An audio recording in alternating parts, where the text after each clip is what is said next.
Salut, c'est Héloïse, fashion editor de Vogue France. Aujourd'hui, je suis avec Vogue en terrasse à Paris et on va décrypter tous les looks qu'on a vus dernièrement dans les rues de la capitale.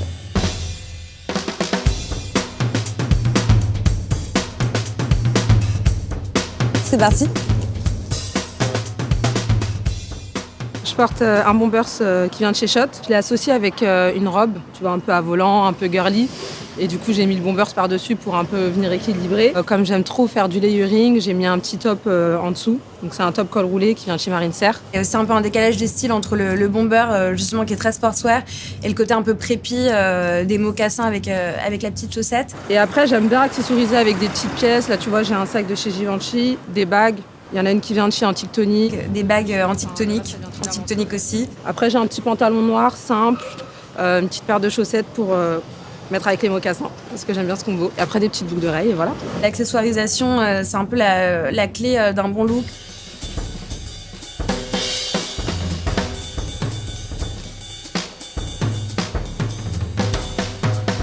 Toujours hyper confortable. La plupart du temps, d'ailleurs, c'est des pièces que j'ai prises dans le dressing de mes frères quand je sais pas quoi mettre le matin. Aujourd'hui, tout est à moi.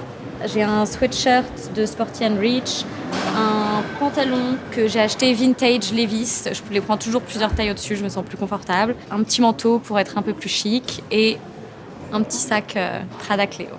Pas mal de tendances qu'on retrouve à la fois sur les podiums et dans la rue. C'est vrai que le look, du coup, avec le petit jean, les petites sneakers, moi, ça me rappelle pas mal ce que mettait Lady Diana, donc qui est quand même une grosse inspiration. On voit de plus en plus de mood board avec ces looks hyper casual, un peu sport rétro.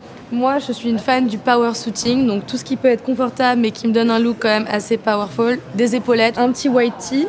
Et toujours des petites baskets compensées parce que j'aime bien être surélevée. Pour l'autre look, un peu power suit et vraiment se sentir bien dans ses vêtements et avoir confiance en soi parce qu'on a une épaule qui est hyper soulignée. Il y a aussi cette grosse tendance années 90, je pense, avec cette paire un peu de buffalo qui est hyper cool, pas facile à porter.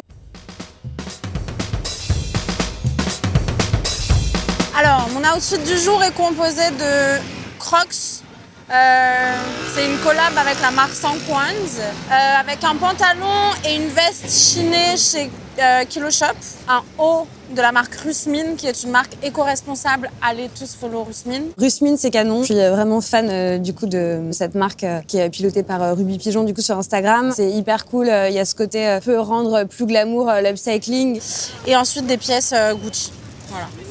Après, c'est vrai qu'il y a aussi ce côté tendance logomania. Je vois avec la casquette, tout ce qui est bijoux sur les dents, je trouve ça très cool. C'est pas facile à porter, mais je trouve que cette vibe assez 2000 est intéressante.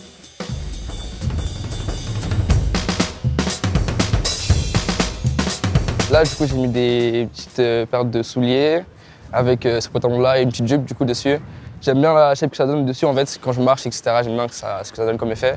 Après, une écharpe parce qu'il fait froid du coup. C'est assez réussi, je trouve que c'est vraiment cool. On voit rarement des personnes oser le pantalon avec la jupe, donc ce layering-là. Je trouve que ça apporte un certain volume. Sinon, tout ça, c'est de la seconde main, par la veste du coup. Tout ce que je porte, du coup, c'est que de la fripe, etc. J'aime bien tout ce qui est fripe, du coup. On a tous hyper envie de se lever dans ce bomber qui a l'air hyper confort. Et après, pareil, là, on évoque encore la seconde main. L'upcycling et la seconde main, c'est l'avenir de la mode. Consommer moins et mieux.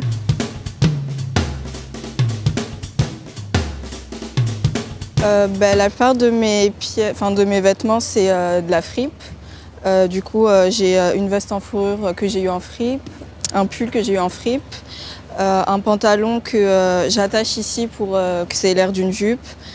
Mes chaussures, c'est un cadeau, c'est des plateformes Givenchy et des chaussettes. J'adore ces plateformes. Alors, je suis une grosse fan de ces plateformes Givenchy. Je pense que c'est un des premiers objets de désir vraiment de Matthew Williams pour la maison. Donc, elles sont vraiment top. Je suis souvent en total black look. Enfin, je me sens un peu élancée dedans, du coup, j'aime bien. Il y a ce côté vraiment look monochrome. Je pense que c'est un des exercices de style qui est le plus compliqué. Là, je trouve que c'est assez réussi parce qu'il y a une belle notion de volume avec le pantalon. Gros coup de cœur aussi pour la fausse fourrure. Il y a de plus en plus de maisons qui arrêtent la fourrure. Il y a Kering récemment qui a dit que toutes les maisons arrêteraient la fourrure. Là aussi, il y a un vrai shift en termes de consommation.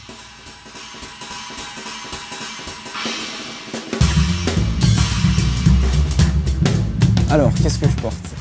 Une veste de moto que j'ai pris à mon papa, une cravate et une chemise, une paire de Clarks et un pantalon que j'ai trouvé en fripe juste à côté. En plus, regardez, il y a des petits dessins Mickey et tout, c'est sympa. La paire de Clarks aussi. Bon, là, il pleut un peu, donc c'est peut-être pas la paire optimale, mais voilà quoi. On voit qu'on peut récupérer des vêtements du coup des gens de sa famille ou alors de brocante et faire un truc hyper cool. Et du coup, moi, c'est un vieux manteau que j'ai trouvé en friperie il y a genre 3 ans. Ensuite, un sac de brocante que j'ai eu la semaine dernière, donc je suis très contente. Avec mes études, j'ai plus trop le temps de m'habiller très bien, genre comme je faisais avant avec énormément de détails et tout ça. Du coup, j'ai simplement un petit haut un peu, je sais pas, à la Marilyn Monroe. J'aime bien ma taille, donc j'essaie de la montrer. Ça, c'est un petit pantalon de tailleur que ma grande sœur m'a donné. Et ensuite, j'ai froid, donc j'ai mis mes petites chaussons. Et mes chaussures d'écolière qui ont beaucoup de trous parce que je les use beaucoup. Voilà. Moi, ce qui me marque dans ces deux looks, c'est le côté hyper ludique. Je pense qu'on a besoin aujourd'hui de quelque chose qui est juste fun. La fille, voilà, elle a ses boucles d'oreilles, cœur un peu, ça nous rappelle un peu ce qu'on portait quand on était enfant. Et le garçon, du coup, il insiste du coup sur ses Mickey sur sa chemise. Donc c'est vrai que je trouve que voilà, ça montre encore une fois que la mode c'est un jeu et il faut pas trop se prendre au sérieux non plus quand on s'habille. Il y a plein de mélanges de codes dans ce look qui fonctionnent hyper bien.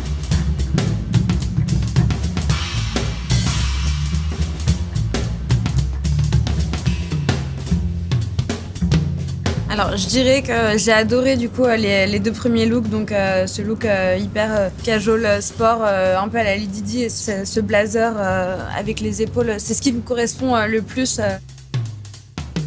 C'était trop cool de prendre ce thé avec vous et de décrypter ces looks. Ça y est, on est tous hyper inspirés pour l'hiver. Aujourd'hui, le street style, c'est une grosse source d'inspiration pour beaucoup et c'est aussi une manière de démocratiser les tendances qu'on peut voir sur les podiums dans la vie de tous les jours.